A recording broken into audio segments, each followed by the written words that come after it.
Santa Teresa de Ávila é considerada uma das maiores mestras de oração da história da Igreja Cristã, mas durante 20 anos a sua vida de oração foi uma batalha de tédio e distração. Santa Teresa confessou nos seus escritos que ao entrar na capela passava boa parte do tempo a olhar para a ampulheta, o relógio de areia daquela época, a torcer para que os grãos caíssem depressa e seu tempo de oração acabasse logo. Ela sentia o que muitos de nós sentimos hoje: o medo do silêncio, a sensação de que não temos as palavras certas e a vontade de estar em qualquer outro lugar menos ali, a sós com Deus. A santidade de Teresa não veio de sentimentos mágicos, mas de uma decisão simples. Ela continuou a aparecer. Ela aprendeu que a oração não é um desempenho para impressionar Deus, mas, como ela mesma dizia, um trato de amizade com aquele que sabemos que nos ama. Quando pensamos nos gigantes da fé, imaginamos pessoas que flutuam em êxtase espiritual, assim que fecham os olhos para orar. Mas se até Teresa, uma doutora da igreja, lutava com o relógio, com o silêncio, talvez o problema não seja a nossa falta de espiritualidade, mas nossa incompreensão sobre o que a oração realmente é. Este é o início de uma nova série de mensagens sobre a oração. Durante 4 semanas vamos refletir, cantar e orar sobre a oração. Esta série será acompanhada de guias de estudos semanais e dicas práticas para nos ajudar a nos engajarmos na prática da oração honesta e sincera, individual ou familiar. Embora eu vá pregar apenas por 4 semanas, isto é, até 18 de janeiro, os nossos guias de estudos e a nossa prática estarão disponíveis por 10 semanas, isto é, até 1 de março. Então, tire o máximo proveito que, nesta época do próximo ano, a oração sincera, honesta, movida por amor a Deus e ao próximo, seja a parte mais emocionante dos seus dias. Mas antes de tudo, será que a oração é realmente necessária? Quer dizer, se Deus é soberano, ele realiza o que quer quando quer, certo? Então, por que ele precisa que eu peça? É da vontade de Deus responder a todas as orações ou existem outros fatores envolvidos? Porque Deus às vezes parece responder a algumas orações, mas só depois de algum tempo de súplica. Quer dizer, se a resposta era sim, por que ele me fez sofrer tanto? Ou existe algum tipo de equação divina entre o tempo gasto orando, mais o número de pessoas orando, mais o método de oração que finalmente chama a atenção de Deus e eu simplesmente consegui decifrar o código? Por que Deus não respondeu às minhas orações por outros meus amigos e familiares que faleceram? Nós sabemos que Deus quer redimir o mundo, Ele quer responder à oração e Ele quer um relacionamento com cada pessoa. Se todas essas questões estão acauteladas, por que então não está funcionando? Também sabemos que temos um inimigo espiritual, mas se Jesus derrotou o Satanás, então existe alguma oposição real para interferir nas minhas orações? No final das contas, o que realmente está acontecendo quando eu oro? Está acontecendo alguma coisa porque eu oro que não teria acontecido se eu não orasse? Ou não está acontecendo alguma coisa porque eu orei que estava destinado a acontecer de outra forma? A pergunta que nós vamos circular juntos é esta: minhas orações realmente importam? Elas importam para Deus e importam para o mundo? E a resposta que encontramos nas Escrituras e na experiência dos santos da igreja é surpreendentemente simples, mas é muito difícil de ser vivenciada e será o fundamento da nossa caminhada nestas próximas 10 semanas. Nossa jornada de aprendizado sobre oração é cheia de todas as nossas perguntas, dúvidas, hesitações e medos. Filipenses escreve: a maioria das minhas lutas na vida cristã gira em torno dos mesmos dois temas. Por que Deus não age da maneira que eu quero que Deus haja e por que eu não ajo da maneira que Deus quer que eu haja? A oração é o ponto preciso onde esses dois temas convergem. É por isso que, quando os discípulos de Jesus reuniram coragem para apenas perguntar a ele diretamente, eles não estavam interessados em como curar ou ensinar as massas ou dar vista aos cegos. O que eles queriam saber era como orar. Ensina-nos a orar.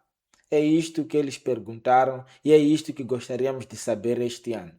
Neste novo ano, ensina-nos a orar. Para hoje, a nossa exortação é ore como puder. Ore como puder, não como não puder. Nossa ideia central é que a oração não é uma teoria a ser dominada, mas uma prática a ser vivida com honestidade brutal. A oração como linguagem universal e humana. A oração é muito maior que a igreja e permanece viva onde mesmo a religião parece declinar, onde pessoas parecem desapontadas com a igreja. Mesmo pessoas que não se interessam por religião ou não querem ouvir sermões uma vez e outra, recorrem à oração. Mesmo quem não se importe com a sua crença, elas podem ocasionalmente fazer uma oração ou pedir que você reze por elas. Em momentos de incerteza e dúvida, a oração serve como uma forma de comunicação acessível a todos. A oração transcende a crença e a descrença, sendo uma linguagem universal em tempos de necessidade. A oração é a resposta humana ao desespero e à esperança.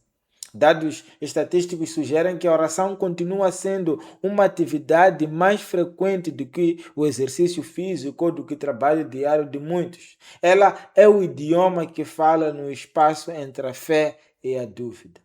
Agora, se você puder, abra Filipenses capítulo 4, versículos 5 a 7, onde o apóstolo Paulo nos dá o roteiro para trocarmos a nossa ansiedade pela paz de Deus através de uma oração honesta. Perto está o Senhor. Não andem ansiosos por coisa alguma, mas em tudo pela oração e súplica e com ação de graças apresentem seus pedidos a Deus. E a paz de Deus, que excede todo entendimento, guardará o coração e a mente de vocês em Cristo Jesus. Estas escrituras nos oferecem instruções concisas, mas que muitas vezes ignoramos porque de alguma forma simplesmente não acreditamos nela. Pelo menos não de forma plena. O texto não começa com a nossa necessidade, mas com uma promessa. O Senhor está perto. E este é o fundamento para que a ansiedade perca força. A certeza de que não estamos sozinhos manda embora o medo e desarma a ansiedade. Somos instruídos a não andar ansiosos por nada, mas a apresentar cada situação a Deus através da oração, súplica e gratidão. Essa é a instrução que garante que tudo o que desejamos, no caso a paz, que faz cessar toda a desordem dentro de nós, seja experimentada. A paz prometida não é algo que alcançamos logicamente, ela transcende todo o entendimento e age como um guarda para a nossa mente e para o nosso coração. As instruções da Bíblia nem sempre são claras e diretas como as instruções de um manual de instruções. Mas a passagem de Filipenses é uma daquelas passagens que se parece muito com as instruções de um manual. Ela diz para não ficarmos ansiosos, mas sim orarmos por tudo. Mas apesar de ser uma instrução clara, as pessoas geralmente não a seguem. A ansiedade é comum e frequente, enquanto a paz prometida através da oração é muito menos experimentada. Uma das febres mais comuns da nossa comunidade é a ansiedade e a necessidade de controle, em vez de buscar liberdade através da oração.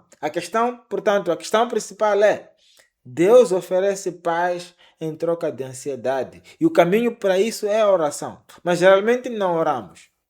A pergunta que fica é: por quê? Por que não oramos? Por que não aceitamos o convite tão direto que Paulo nos propõe?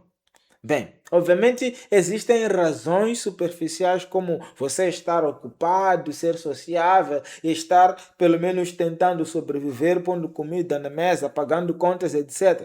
E todas essas coisas levam bastante tempo. E também tem a questão dos smartphones com acesso à internet, todos que podem pagar, passam a maior parte do tempo rolando o Instagram, Facebook, TikTok, às vezes tirando selfies ou invejando a vida de pessoas estranhas, ou mesmo de pessoas conhecidas tentando viver de aparência ao mostrar o que não tem, camuflando suas ansiedades com um sorriso e posses e beleza que não são reais. Então, você está ocupado e distraído. Mas ainda assim você encontra tempo para comer e dormir. E talvez até exercitar com alguma consistência. E todas essas coisas levam significativamente mais tempo do que a oração. Então, mesmo em um mundo ocupado e muito distraído, as pessoas ainda reservam tempo para o que elas acham que realmente importa. Portanto, deve haver algo mais profundo, algo abaixo da superfície que nos impede de orar. E eu acredito que seja isto. Para a maioria de nós, a oração não alivia nossa ansiedade. Muitas vezes, a própria ideia de orar nos causa ansiedade porque expõe temores, expõe a medos, expõe questões que preferimos ignorar. Na verdade, a oração suscita um conjunto diferente de ansiedade. A própria oração nos deixa ansiosos porque revela medos que podemos ignorar desde que nunca nos envolvamos em uma conversa franca com Deus. E vamos alistar aqui alguns deles. O medo de ser ingênuo. É uma cultura que exige maestria e controle, o empoderamento e a autoliberação. A oração exige submissão e humildade. Orar é arriscar-se a confiar em alguém que pode nos decepcionar. A oração não pode ser dominada. Orar sempre significa submissão, colocar-se permanentemente em posição inferior. Na oração não há ascensão, não há controle, há apenas humildade e esperança. Assim, orar é arriscar ser ingênuo, é arriscar acreditar, arriscar parecer tolo, arriscar confiar em alguém ou em algo suficientemente capaz de nos decepcionar. A oração exige humildade e entrega, o que nos torna vulneráveis à decepção. Como em outras áreas da vida, os influencers do YouTube, TikTok, as novelas, os filmes nos ensinam a evitar a vulnerabilidade. Tendemos então a evitar a oração. O medo do silêncio. O silêncio é assustador porque nos despe de distrações e nos deixa sozinho com Deus. Temos medo de que no silêncio não encontremos nada ou que Deus não apareça. Muitos de nós se sentem confortáveis com sua espiritualidade atual. Mas o que aconteceria se, ao orarmos e seguirmos os ensinos de Jesus sobre a oração, a única resposta que tivéssemos fosse o silêncio? Dallas Willard disse: o silêncio é assustador porque nos despe como nada mais faz, lançando-nos na realidade nua de nossa vida. O silêncio assusta porque nos confronta com a realidade da nossa vida e a possibilidade de que haja tão pouco entre nós e Deus. Nós temos tanto medo de silêncio que é arriscado remover todo o ruído que nos cerca. As músicas, os filmes, as conversas pelo WhatsApp, as comunidades religiosas e até sermões como este. O que há de acontecer se essas coisas que cercam nossa espiritualidade fossem removidas e ficássemos apenas nós e Deus? Receio que podemos descobrir que a conexão não é tão forte quanto pensávamos. A oração implica arriscar-se a enfrentar o silêncio, a enfrentar o Deus sobre quem falamos, cantamos, aprendemos e ter uma relação, uma interação real com Ele. Quanto mais nos acostumamos com o ruído em torno de Deus, maior o risco de que a experiência seja estranha, decepcionante ou entediante, ou que Deus simplesmente não responda. A oração pode ser assustadora porque implica a possibilidade de nos sentirmos sozinhos com Deus e descobrirmos que a nossa fé não é tão profunda quanto pensávamos. É mais fácil então evitar essa solidão do que correr o risco de orar e não obter resposta. O medo de motivos errados. Sentimos-nos paralisados ao avaliar se nossos desejos são puros ou narcisistas. A consciência da nossa complexidade interna muitas vezes trava a nossa voz. Estamos conscientes da complexidade e potencial impureza de nossas motivações. A oração traz essas motivações à tona, levando a autocrítica e muitas vezes a paralisação na oração. Em outras palavras, o medo de orar pelas razões erradas nos impede de orar. O medo de orar errado. Muitos assumem que não sabem orar porque não possuem a eloquência dos cristãos profissionais. Elas simplesmente dizem: Eu não sei como orar. Muito bem. Se este é seu caso, esta série é para si. A pessoa se sente intimidada ao ouvir orações públicas de outros cristãos, sentindo-se inadequada e insegura em comparação. Muitos sentem-se incapazes de orar porque estão acostumados a ouvir orações formais e profissionais na igreja, usando linguagem que eles próprios não usariam. Por isso ela evita orar publicamente, pelo menos. A pessoa reconhece o mandamento bíblico de orar sem ansiedade, mas admite que a oração pode gerar ansiedade. Ela encontra e reconhece que a oração é uma das atividades mais complexas e problemáticas da vida cristã. Medo de ingenuidade e desapontamento, o medo do silêncio, o medo de orar pelos motivos errados, o medo de orar errado, são medos reais e legítimos. Mas agora, como enfrentamos esses medos? Para ultrapassar as barreiras, precisamos mudar nossa perspectiva sobre o que Deus espera de nós. E a primeira coisa que precisa ficar evidente é a ideia de confiança antes da crença correta. Antes de termos fé na resposta, precisamos confiar no caráter de quem ouve. Jesus não revela um Deus que entendemos perfeitamente, mas um Deus em quem podemos confiar perfeitamente. Mesmo diante do silêncio de Deus, a confiança nos permite acreditar que Ele é bom, mesmo que não entendamos o que Ele está fazendo. Sem confiança, o silêncio de Deus causa decepção, levando-nos a protegermos-nos dele e orar com cautela. Mas com confiança podemos ser honestos com Deus, expressando nossas frustrações e questionamentos. A Bíblia não promete a ausência de dificuldades, mas promete transformação e provisão. Confiar em Deus significa acreditar que Ele ouve e se importa, mesmo quando o sofrimento persiste.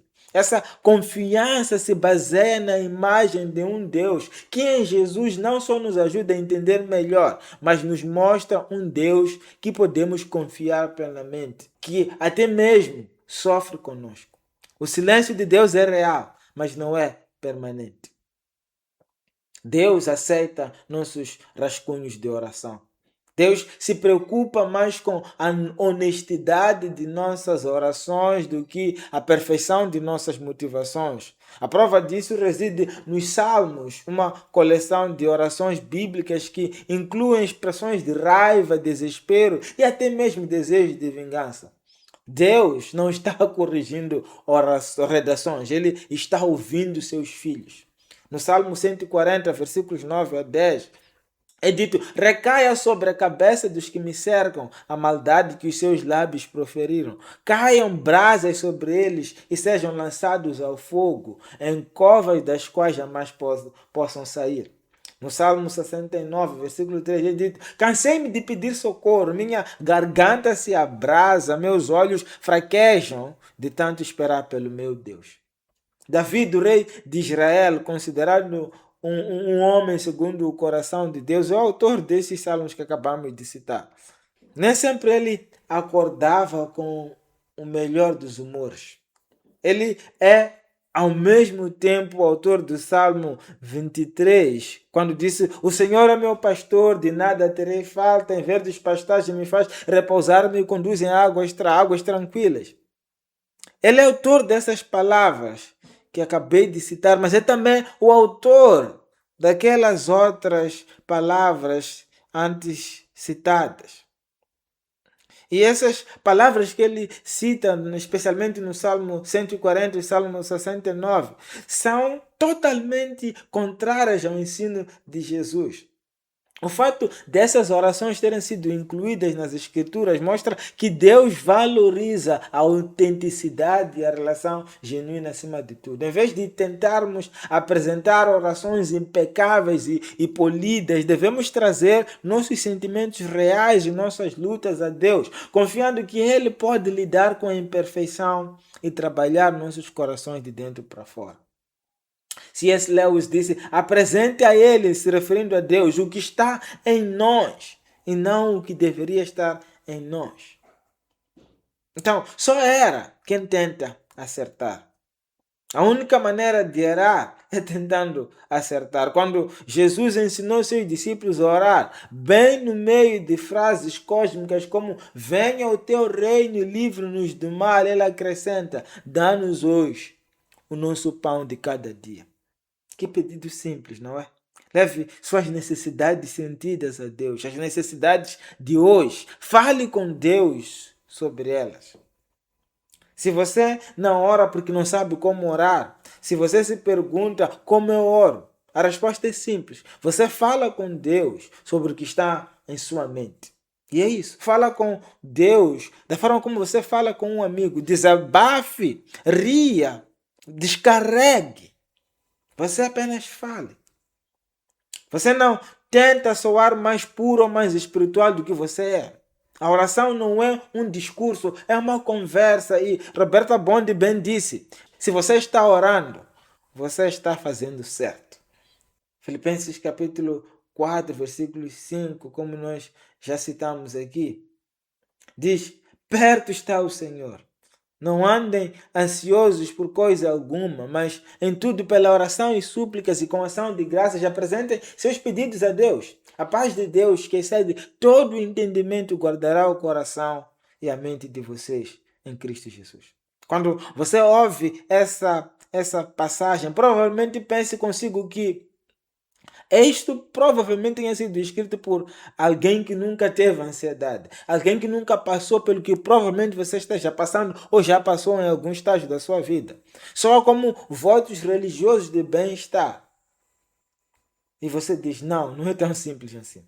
Se fosse simples, por que simplesmente não funciona comigo? Você notou que a nossa leitura iniciou da parte B do versículo 5. Veja, todas as vezes que pelo menos eu ouço essa passagem a ser referenciada, sempre começa com a necessidade humana, ou seja, no versículo 6. Quando diz, não fiquem ansiosos por nada, mas não é aí que a passagem começa. A passagem não começa com a necessidade humana, começa com uma promessa. Começa onde diz, o Senhor está perto. Então, não fiquem ansiosos por nada. O medo profundo é que rouba o poder das nossas orações. É o que compromete nossa imaginação e nossas experiências. O Senhor não está perto. Acreditamos na mentira de que Deus nos esqueceu, de que Deus me esqueceu, de que eu realmente não estou em boas mãos, de que meu futuro por isso não está seguro. É a preocupação de que, no final das contas, esse Deus, perto ou longe, não é um Deus de confiança.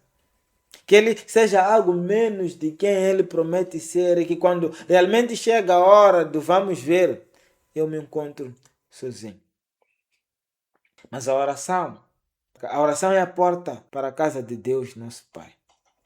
Todos os 4 autores dos evangelhos nos lembram de Jesus virando as mesas dos cambistas no templo, num ataque de fúria santa. Todos se lembram daquele momento em que ele profeticamente limpou o templo corrompido de toda a corrupção que havia manchado a casa de oração. E no meio daquele alvoroço, este rabino enlouquecido disse com respiração ofegante, parem de transformar a casa do meu pai num mercado. E isso é significativo porque nós estamos falando de um momento de ensino que Jesus preparou aqui. Estamos falando de Jesus falando visceralmente e não racionalmente no auge de uma ira justa. Ele se referiu ao templo como a casa do meu pai.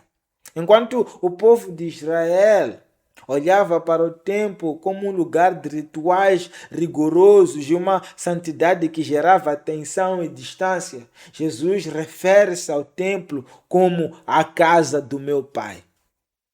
No lugar onde os sacerdotes tremiam, Jesus sentia-se em casa. A oração cristã, portanto, começa com esta mudança de endereço. Saímos do tribunal para uma casa de família.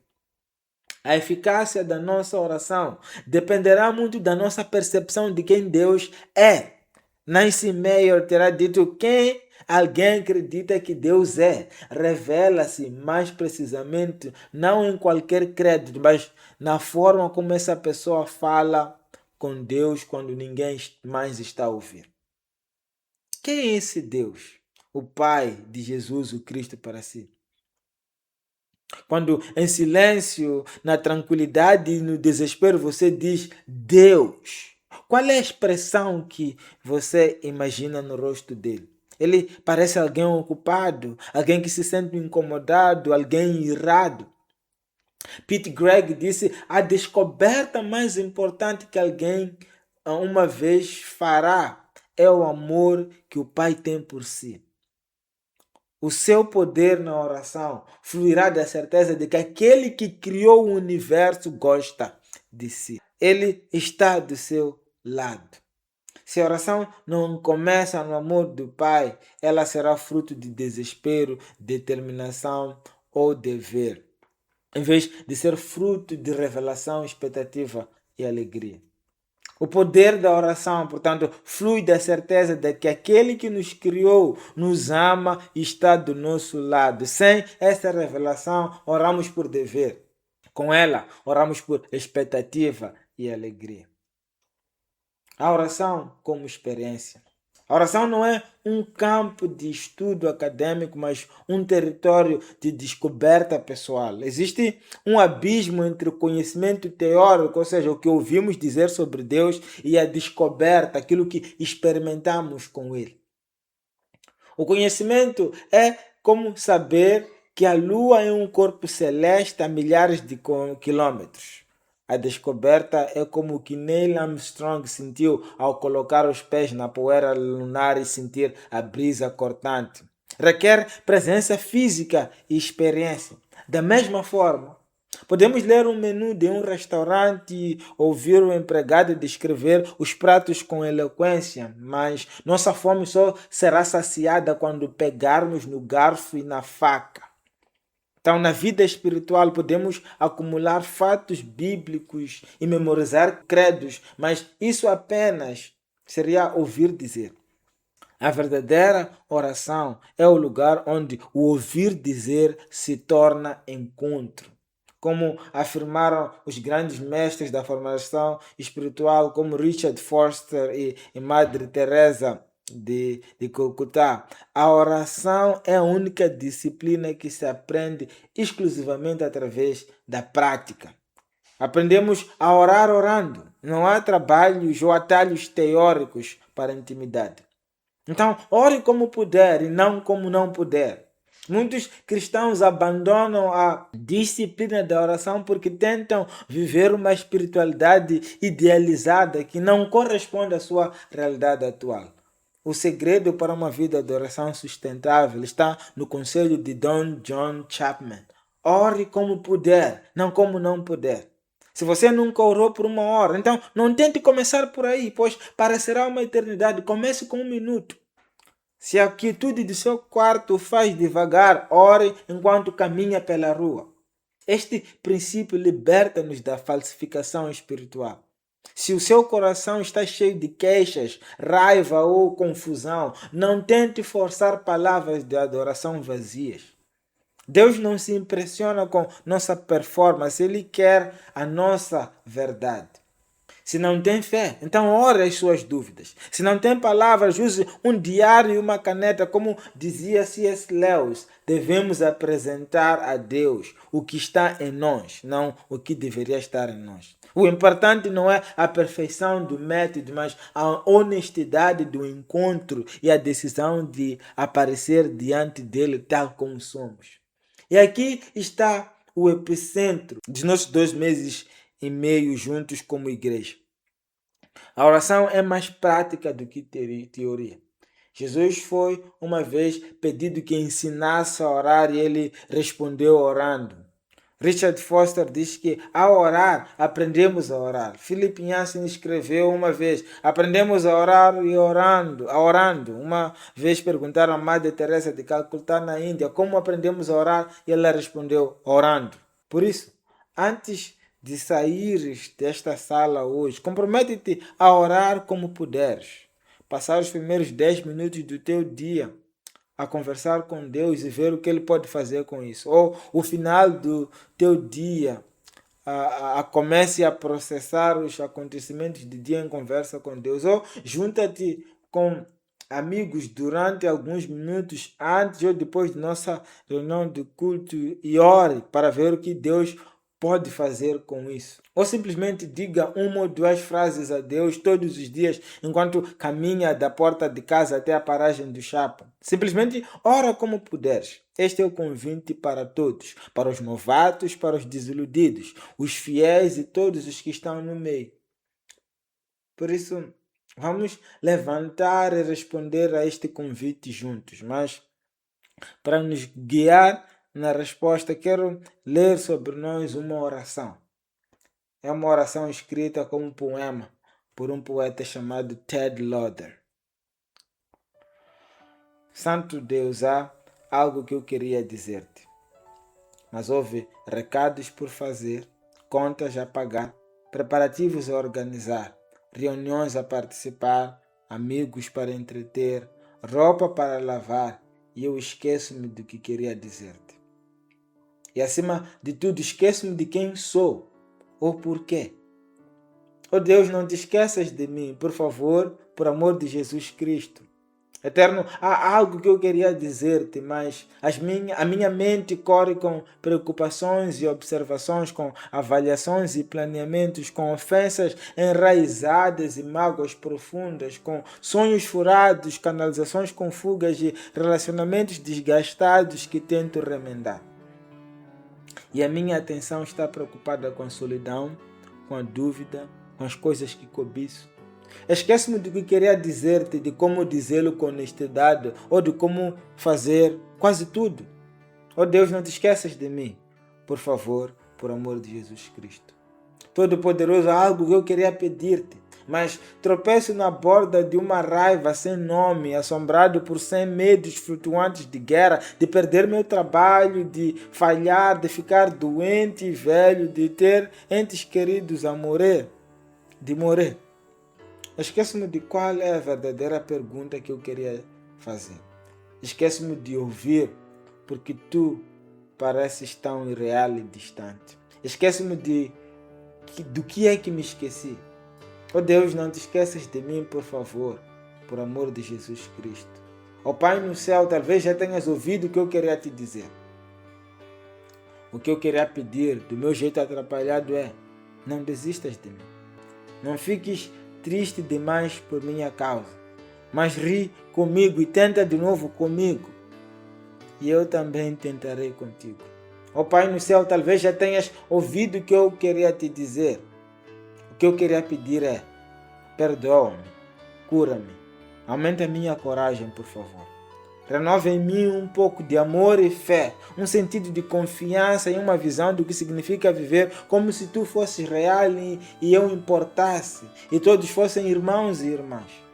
O que eu queria pedir é paz suficiente para querer trabalhar por mais alegria, por alegria suficiente para partilhar e uma consciência que seja aguçada o suficiente para sentir tua presença aqui, agora, lá, então, sempre. Amém.